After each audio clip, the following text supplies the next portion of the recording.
Hola, soy el técnico en seguridad y higiene de Gabriel Matías. Hoy vamos a ver el ruido y las alteraciones de la audición. Este es un PDF especializado como introducción del ruido y las alteraciones de la audición. Como podemos ver, por un lado tenemos el ruido y la diferencia con el sonido. Como el sonido tiene una forma uniforme que es buena para la audición, por otro lado tenemos el ruido que tiene sus desbalances y puede ocasionar serios problemas en la audición. Campo auditivo. La intensidad del sonido, cómo se mide o cuál es la unidad de intensidad, se mide por decibeles. Por otro lado tenemos el umbral auditivo, el 0 decibeles, por ejemplo, muy suave, o el umbral del dolor, que sería de 120 en adelante, lo que sería muy fuerte, 120 decibeles. Luego tenemos la frecuencia del sonido, cómo se mide por Hertz. En sus acotaciones serían las letras H, T, Z. Y el rango audible del sonido es de 20 a 20.000 Hz. Tipos de ruido. Los ruidos se pueden definir en ruido continuo constante, diferencia entre los valores máximo y mínimo, no exceden 6 decibeles, como por ejemplo un motor. Continuo fluctuante sería el segundo tipo de ruido. Diferencias mayores se presentan en este, de 6 decibeles, entre los valores máximos y mínimos. Por ejemplo, una cadena de montaje. Luego tenemos el tercero, que sería impulsivo o de impacto, el cual es de corta duración. Diferencias mayores a 25 decibeles, entre valores máximos y mínimos, como por ejemplo un yunque. Ruidos peligrosos. Intensidad del sonido. Puede ser el tiempo de exposición o la susceptibilidad individual. La exposición prolongada a ruidos intensos puede ocasionar una enfermedad profesional, como por ejemplo una sordera, hablando en el espacio de trabajo. Niveles de daño según presión sonora. Los niveles se pueden diferenciar en rango seguro de 0 a 80 decibeles, rango crítico de 90 a 110 decibeles, rango umbral de dolor de 110 a 130 decibeles y rango que provoca daño mecánico de 130 a 140 decibeles. Relación con el ruido y la calidad de comunicación. El nivel de ruido estando en 40 decibeles o menos es una calidad de comunicación perfecta.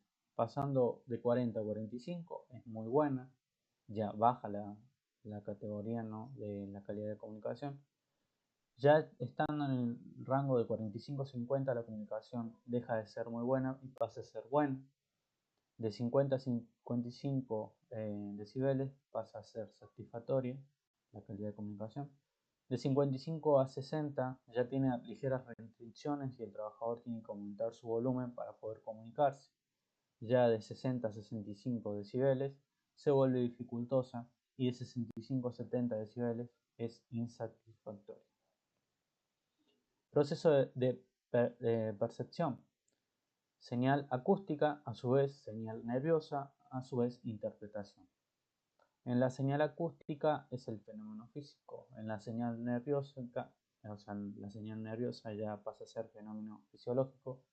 Y en la tercera interpretación es un fenómeno psicológico que puede afectar el trabajo. Bueno, vemos el recorrido del sonido. A ver si se puede apreciar. Vemos como por un lado tenemos la conducción por vía aérea y la conducción por vía ósea. Alteraciones auditivas. Bueno, una alteración sería la hipocausia conductiva, la afección del oído externo y interno.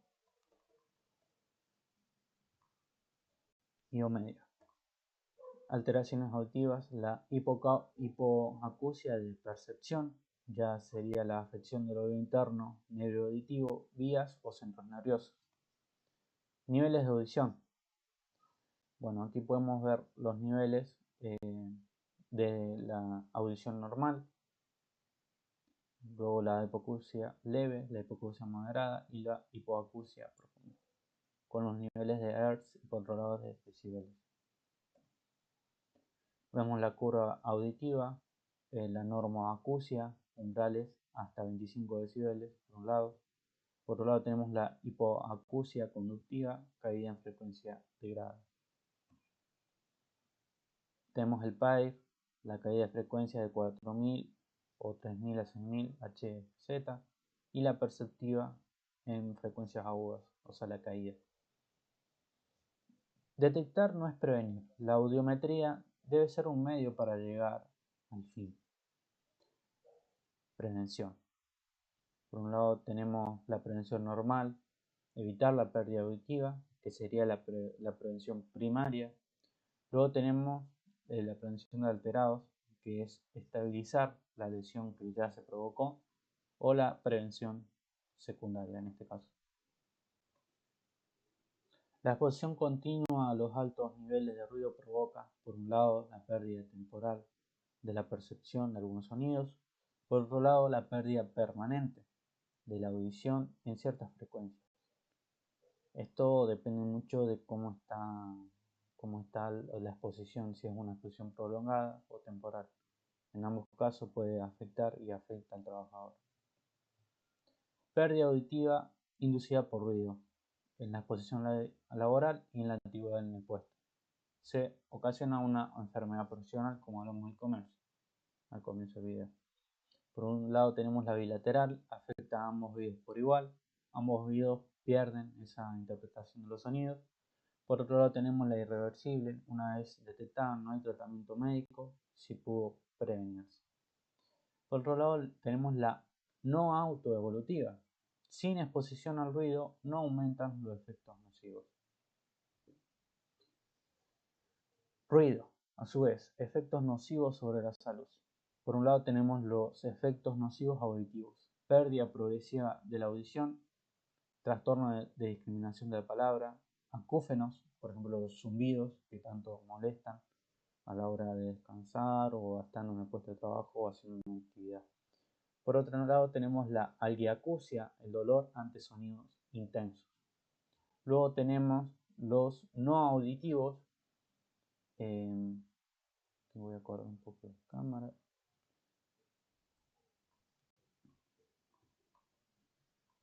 Luego tenemos los no auditivos, que son reacciones físicas, por ejemplo la neurosensorial, o también la digestiva puede intervenir.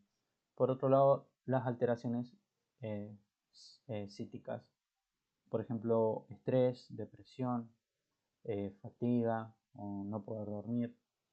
En ambos casos, estos llevan a la baja en el rendimiento del personal, por lo tanto afecta a la ergonomía cognitiva. Trauma acústico. Bueno, el trauma acústico es causado por el ruido único, de corta duración, pero de muy alta intensidad. Por ejemplo, una bomba o un sonido detonante, como en este caso se menciona aquí en el PDF, un disparo. Cuadro clínico de trauma acústico. Síntomas auditivos. Hipoacusia. Se instala en forma inmediata al accidente, pero puede revertirse. Otorragia, otorrinorrea o parálisis facial. Y por otro lado los acúfenos. Signos audiométricos. Puede ser unilateralidad o bilateralidad. Componentes perceptivos, conductivos o vestibulares. Exámenes auditivos por exposición al riesgo ruido. Se hace un examen preocupacional, el cual en la reglamentación argentina es obligatorio. Todo trabajador expuesto a una dosis superior a 85 decibeles de nivel sonoro continuo equivalente, en este caso sería obligatorio, periodicidad anual. Luego tenemos los trabajadores expuestos a riesgo de ruido. A los 6 meses del inicio de la relación laboral es obligatorio. Y luego tenemos previo a transferencia de actividad cuando implique el comienzo de exposición al riesgo. También es obligatorio. Por otro lado, se hace también el examen por seguridad. Por ejemplo, los conductores de vehículos industriales cada 36 meses. Puede variar esto en cada provincia, en cada región de la Argentina. También los conductores de vehículos de prueba en pista y en calle cada 24 meses. También los analistas de ruidos en las unidades. Es la periodicidad anual. Trabajo en alturas y en espacios confinados cada 36 meses. Personal de prevención de incendios cada 36 meses. Esto puede variar. Y hasta aquí el final del video. Muchas gracias.